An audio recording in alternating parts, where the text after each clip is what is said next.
Baik, Assalamualaikum warahmatullahi wabarakatuh. Di sini saya akan menjelaskan tentang macam-macam teori-teori belajar. Berhubung karena teori-teori belajar yang ada 4, saya akan menjelaskannya secara rinci. Sebelum masuk ke teori-teori belajar, saya akan menjelaskan tentang eh, secara singkat dulu, yaitu dalam proses pembelajaran ada yang namanya teori belajar, di mana setiap teori belajar dapat membantu guru atau mendidik untuk mendidik dan menyampaikan ilmu pengetahuan kepada murid atau peserta didik. Namun, ada beberapa guru yang lebih suka mengajar berdasarkan pengalaman saat belajar. Maksudnya dalam beberapa kasus, guru ini sudah menemukan cara jitu untuk mendidik dan menyampaikan ilmu pengetahuan kepada murid-muridnya tanpa harus mengetahui teori belajar. Setiap teori belajar juga mempunyai kelebihan dan kekurangan. Jadi setiap guru atau pendidik sebaiknya mencari teori belajar yang sesuai dengan karakter dari setiap murid. Dengan pemilihan teori yang benar, maka proses pembelajaran akan lebih maksimal dan hasil yang didapatkan dari proses itu berdampak baik bagi murid atau peserta didik. Oke, masuk. Yang pertama ada teori belajar behavioristik. Jadi teori belajar behavioristik menyatakan bahwa belajar adalah perubahan tingkah laku seseorang dianggap belajar jika ia telah menunjukkan perubahan tingkah laku. Pentingnya masukan atau input yang berupa stimulus atau keluaran atau output yang berupa respon. Stimulus adalah suatu apa saja yang diberikan oleh guru kepada peserta didik dan respon berupa reaksi atau tanggapan yang dihasilkan oleh peserta didik terhadap stimulus yang diberikan oleh pendidik atau guru. Penguatan atau reinforcement adalah faktor penting dalam belajar. Penguatan adalah apa saja yang dapat memperkuat timbulnya respon. Bila penguatan ditambahkan positif reinforcement, maka respon akan semakin kuat. Demikian juga jika penguatan dikurangi negatif reinforcement, maka respon juga akan menguat. Dan masuk ke teori kedua, yaitu teori belajar kognitif. Jadi teori belajar kognitif ini adalah perubahan persepsi dan pemahaman yang tidak selalu berbentuk tingkah laku yang dapat diamati dan dapat diukur. Asumsi teori ini adalah bahwa setiap orang memiliki pengetahuan dan pengalaman yang telah tertata dalam bentuk struktur kognitif yang dimilikinya.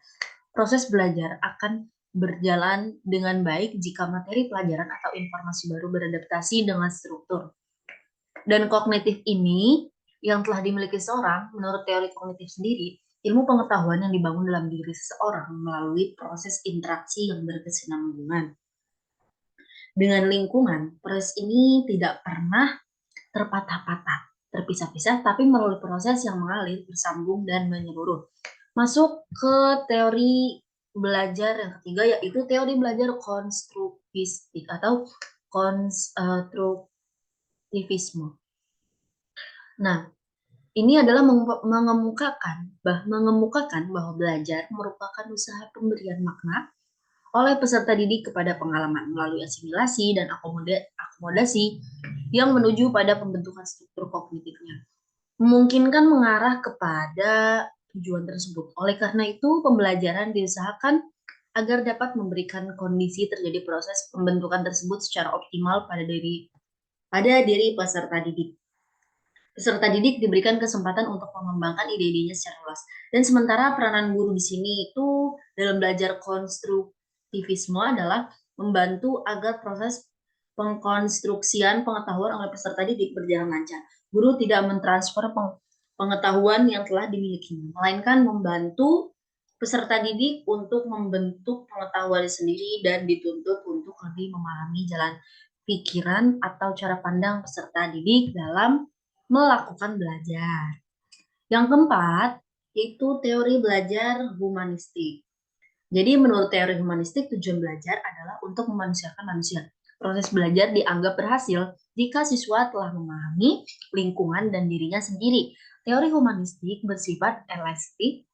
Maksudnya elastik di sini adalah teori ini dapat memanfaatkan teori apa saja asal tujuan tercapai. Aplikasi teori humanistik dalam kegiatan pembelajaran cenderung mendorong siswa untuk berpikir induktif.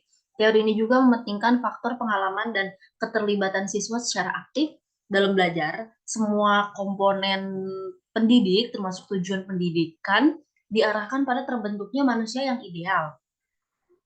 Manusia yang dicita-citakan, yaitu manusia yang mampu mencapai aktualisasi diri. Untuk itu, sangat perlu diperhatikan bagaimana perkembangan peserta didik dalam mengaktualisasikan dirinya, pemahaman terhadap dirinya, serta realisasi diri. Mungkin itu saja yang bisa saya jelaskan tentang teori-teori belajar yang ada 4.